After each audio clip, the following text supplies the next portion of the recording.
Communication media याचा अर्थ काय? कम्युनिकेशन याचा अर्थ काय होतो? संवाद. आपण संवाद साधतो. संवाद साधणे आणि कम्युनिकेशन साध्य करण्याचं माध्यम कुठलं आहे?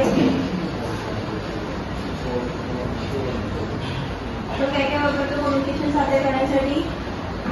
Mobile phone. दुसरं मोबाईल फोन. त्याच्या व्यतिरिक्त फक्त फोननी कम्युनिकेशन होतं की अजून माध्यम आहे की त्याच्या साहाय्याने कम्युनिकेशन साध्य करू शकतो?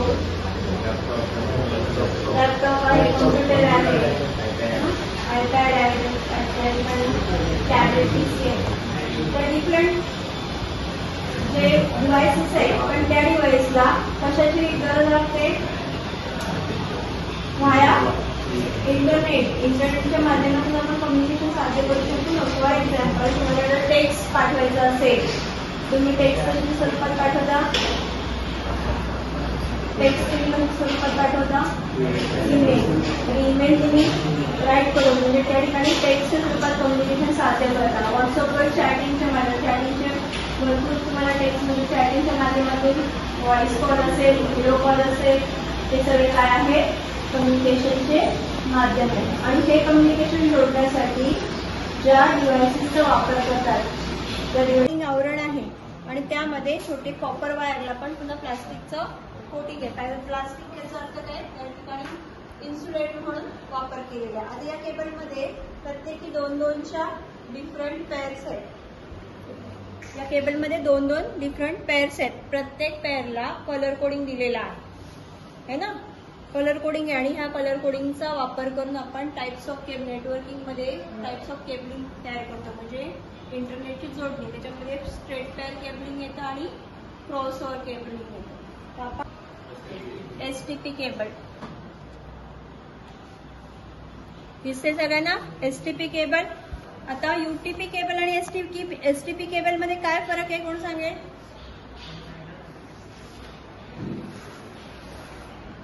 आपण मगाशी यूटीपी बघितली. एसटीपी केबल मध्ये काय फरक आहे? 2-2 पेअरच्या म्हणजे पेअर्स ऑफ 2 केबल्स आहेत ना, एकूण 4 जोडी. एकूण 4 जोडी आहेत आणि 2-2च्या म्हणजे एक पेअर आहे. ट्विस्ट केलेले आहे. प्लास्टिकचं या ठिकाणी इन्सुलेशन आहे, कोटिंग आहे आणि प्लस या ठिकाणी अॅल्युमिनियमचं फॉइल पेपरचं कोटिंग आहे. ही फॉइल आहे म्हणजे ही काय झाली? शिल्डेड. शिल्डेडचा अर्थ काय? की त्याच्यावरती असलेला मुलामा किंवा कव्हर, म्हणून तिला काय म्हटलंय? शिल्डेड ट्विस्टेड पेअर केबल. म्हणजे 2 प्रकारचे केबल आहेत. यूटीपी अनशिल्डेड म्हणजे ज्याच्यामध्ये हा जो कोटिंग आहे, ही जी फॉइल आहे ही फॉइल नसते. त्या ठिकाणी एसटीपी मध्ये शिल्ड म्हणजे त्याचं कोटिंग त्याच्यावर त्या केबलवर दिलेलं असते. सेम ॲज आपण या ठिकाणी क्रिम्पिंग करताना त्याचा कलर कोडिंगचा वापर हा करणार आहोत. नेक्स्ट कोटिंग म्हणजे मशीन मेड केबल आहे. इंडस्ट्रीकडून कंपनीकडून तशी बनवलेलीच असते आणि त्याच्यामध्ये एक व्हाईट कलरचं एक प्लास्टिकचं आवरण आहे त्या कोटिंगमध्ये आणि त्यामध्ये फायबर ऑप्टिकचं छोटंसं तंतुमय फायबर ऑप्टिक केबल जर बघितली तर व्हाईट कलरची पातळ तंतुमय केबल आहे जी आपल्या या राउटरला आलेली आहे. आपल्या राउटरचं जे कनेक्शन आहे ते कुठलं आहे? Fibre optic connections.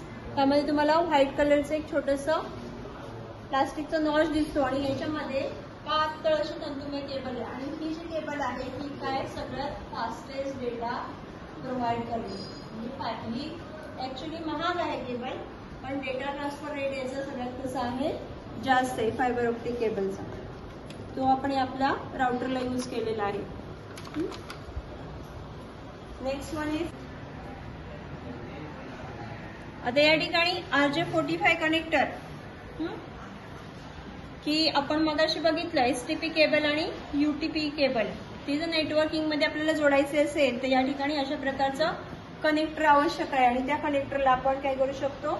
त्या ज्या वायर कलर कोडिंग आहे ती कलर कोडिंग यामध्ये इन्सर्ट करून क्रिम्पिंग करून त्या केबलला अटॅच करतो. तर या ठिकाणी ही CAT5 केबल आहे जी ऑलरेडी कंपनी मेड आहे, जी आपल्याकडे अवेलेबल आहे CAT5 केबल. आणि ह्याला आपल्याला कनेक्टर सेपरेट कनेक्टर लावण्याची आवश्यकता आहे का? ऑलरेडी हे RJ45 कनेक्टर आहे आणि याला प्लास्टिकचं कनेक्शन मध्ये जो कोटिंग आहे ती ऑलरेडी दिलेली आहे, फक्त ही आपल्याला अटॅच करायची, म्हणजे त्याला क्रिम्पिंग आपल्याला करण्याची गरज नाही. परंतु कॅट 6 केबल किंवा ही जी केबल आहे त्या ठिकाणी अनशेडेड आहे. जसं जर तुम्ही ओपन केलं त्या ठिकाणी कटिंग करून बघितली तर वायरच्या पेअर्स दिसतात, डिफरंट कलर्स दिसतात, त्याला आपण RJ45 कनेक्टर हा जोडलेला आहे. आता ही क्रिम्पिंग कशी नेटवर्किंग करतात आपण बघणार आहोत. नेक्स्ट केबल आहे, बघू शकता same as a cat 5 cable. RJ11 connector जे आहे ते RJ45 सारखंच कनेक्टर आहे, म्हणजे ह्या प्रकारचंच कनेक्टर आहे, परंतु कसं आहे साईजला लहान आहे. आता हे कनेक्टर कुठे वापरलं जातं की आपण मॉडेम कनेक्शन जोडतो, मॉडेमचं जेव्हा नेटवर्किंग मॉडेमचं सेटअप करतो त्या ठिकाणी टेलिफोन डायलेक्ट नेटवर्किंग मध्ये, म्हणजे आपण या अगोदर डायलेक्ट नेटवर्किंग यूज करायचो, तर टेलिफोनची जी वायर आहे ही छोटी वायर आहे आणि ह्याला 4 पिन्स आहेत. तसं याच्यामध्ये पिन्स आहे त्याप्रमाणे 4 पिनचं कनेक्टर आहे. सांगा बरं कुठे पाहिलंय कनेक्टर? या प्रकारचं BNC कनेक्टर कुठे जोडतो आपण? CRO फंक्शन जनरेटर किंवा पूर्वी त्याची केबल डिशची केबल वायर येते माहितीये ना, सेटअप बॉक्सची जी वायर येते आपण टीव्हीला, तर टीव्हीच्या बॅक साईडला हे BNC कनेक्टर पूर्वी वापरलं जायचं. आता आपण लेटेस्ट आपण CRO मध्ये आणि फंक्शन जनरेटर वगैरे जोडण्यासाठी जे हे कॉर्ड्स आहेत ते जोडण्यासाठी आपण BNC कनेक्टरचा वापर करतो. पण कॅट 5 केबल तुम्हाला दाखवली आहे.